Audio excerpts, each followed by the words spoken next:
High বন্ধুরা, শুভ শ্রাবণ মাসের সোমবার। হর হর মহাদেব, হর হর মহাদেব, হর হর মহাদেব। আজকে আমি কয়েকটি কথা বলার জন্য এসেছি।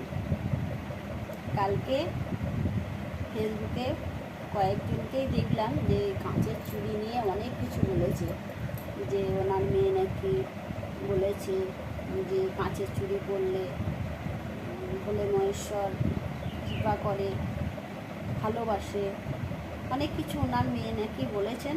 ও তার জন্য উনি কাঁচের চুড়ি খুলে ফেলে দিয়েছেন। তো উনি বলেছেন যে আগেকার দিনের আমাদের মা মাসিরা কাঁচের চুড়ি পরতেন না, বাড়িতে বসেই শিবের পুজো করতেন, তাহলে কি তার শিব পুজো হতো না? অবশ্যই হতো।